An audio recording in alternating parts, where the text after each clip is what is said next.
Hello there, Sarah from 17 once again. This is my Bloodborne no healing walkthrough. We're returning to Yaha Ghul, the unseen village, and you'll notice we now have 10 bolt paper. So the purpose of the previous video was to go and get that Cosmic Watcher badge, so that we can now purchase this buff from the shop. Don't worry though guys, we will be going back and killing those two bosses, just not in this particular session. So I'm going to put Beast Blood Pellet on here, because my strategy to take on the one Reborn is to use both the buff and the pellet to give me some extra damage, and then we're going to try and romp him. But I've already mentioned this earlier, so I'm going to stress this again, folks. The boss is going to kill me as he dies. It's one of those things that happens, and I would have never put it in this walkthrough if he'd have not died.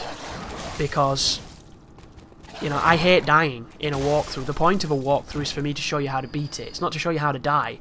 Anyone could show you how to die. You know how to die. That's what these games teach you. Death in large quantities. But in these games they save. So I would have had to have played my character all the way back to get that footage. And I don't really have the time to do that at this moment in time, unfortunately, because there's a ton of stuff I need to finish up, which is, you know, why I'm commentating this. But the path I'm showing you now is my favourite route to go and kill the one Reborn. It involves using the first bonfire to get into Yaha Ghul, and then it involves following this maiden path here to drop down to avoid all the cramped caskets. It is potentially not the fastest way of getting back to it, but it's the way that I find to be the safest, and it's the way that I don't mind doing. And if you can find a run back that you don't mind doing in any kind of Souls game, it's going to give you a massive advantage. Because that's what you will be spending a large majority of your time doing if you're not good enough at the boss, or if your character's too weak, or insert excuse or valid reason for not being able to win. But here is the boss fight. It's pretty standard when it goes right. This is an example of when it goes wrong, so at least we have that to talk about. But the first call here is to kill the buffers. So the fluffers up on the balcony as I pop the pellet, which I shouldn't have done that, because you can't seem to build real beast blood off of these ladies because of the gaps between them. So one piece of advice here, pop the pellet once all the ladies are dead so you get a longer time hitting the boss. That is definitely something I should have revised. But that's this side cleared out. If you move at a decent clip, the boss can not catch you, but he will try and shoot you with projectiles, which have tracking up the arse. This is one of my least favourite bosses in the game, just because he has moves that go through geometry, he has moves that have bizarre, obscene tracking, and he has the potential to kill you when he really shouldn't kill you, I don't think. That being said, if you do him correctly, this guy is a massive bitch, so hopefully you'll be able to demolish him. But what we're going to try and do is get a stun on him, and then chain the stagger. What you want to do to build Beast in this weapon is to do 1R1 and then transform. 1R1, then transform. And if you can hit his head, you can get a bunch of crits on his head, because it does the most damage. The problem is, be careful of AoEs like that. Whenever you see the screen glow like that, it means you're going to take big damage, which is what happened to me just then. And it happens passively, because the guy on the top is casting while the body is doing things. And it's just, I don't know, I find this boss to be a little misleading at times, and as you can see, this is what kills me. He's already dead at that point, and I'm stuck in a transformation attack, so I can't cancel it with the roll, so I end up taking the brunt of the hit. So yeah, sorry about that folks. I hate when stuff like that happens, but it is valid to show you what these games can do.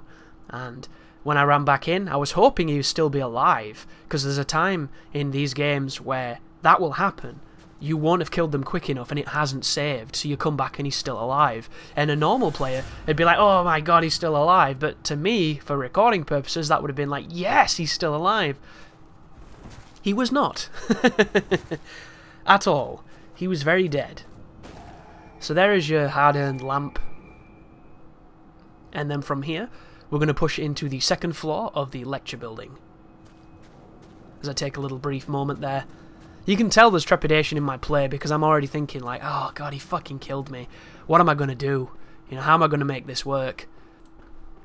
But this is an interesting point here. We go up to this, I assume it's Mikolash, from the good old Nightmare of Mensis, and we touch on him and everything, and it takes us to the lecture building, which denounces that the lecture building could potentially be part of a nightmare, so we're perhaps going into the history of the guy who was in that chair. But if you think about it like that, the amygdalin creature brings you here as well. So it made me think when I was playing this, and I don't really think too much about this kind of stuff, because there's a lot of people who do that for you online, and I've never really been all that interested in watching that stuff. I like making my own theories, but I'm not somebody that makes videos about it, because it's just not my thing. But I was thinking, like, are the amygdalin creatures just an extension of, you know, the standard student seeking more insight, more insight, more insight, and they finally got to the most exalted position, which is to transform into those giant monsters? Because why would it bring you here, unless it had some kind of affiliation? And it made me think that potentially all of those amygdalin creatures were once humans that sought insight, which I thought was an interesting observation. But in here there's some decent plot, because there's a couple of those developer messages which I really like about this game. Because the thing that bothers me most about, you know, the speculation videos and all the fan fiction and the lore and all that stuff that people kind of collectively come together to discuss, and then they agree that that's what it is, and then they start pushing it like it's what it is when it's not. It's just what they think it is. Because that's the joy of the stories in these games. You make your own. You take the transient details and then you shape them the way that they make you think about them, and that's why it's cool. But when people tell you that, you know, this is fact because we agreed, that's when I start having issue with it.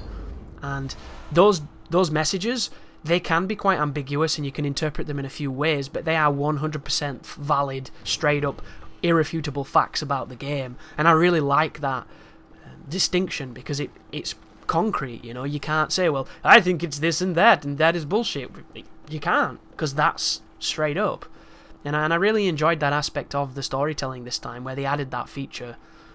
Because Dark Souls, you know, there's pretty much nothing in that game. Everything is illusory, and that's what, you know, really attracts those people that enjoy that stuff. As I walk up to Patches and he doesn't move. And I hate that moving animation, because I'm not the biggest fan of spiders. So if they were looking to freak people out with that movement, they did a good job. But you can kill Patches if you want to, and he will give you a rune. You can also talk to him and get the rune, like I did just then. It's entirely up to you. He's one of those interesting characters in this game where there are some interactions with him that you can completely miss and have absolutely no idea who he is. And if you've never played a Souls game, you probably have no idea who Patches is anyway. But everybody else kind of gets that knowing wink. But thank you very much for watching, and you take care now.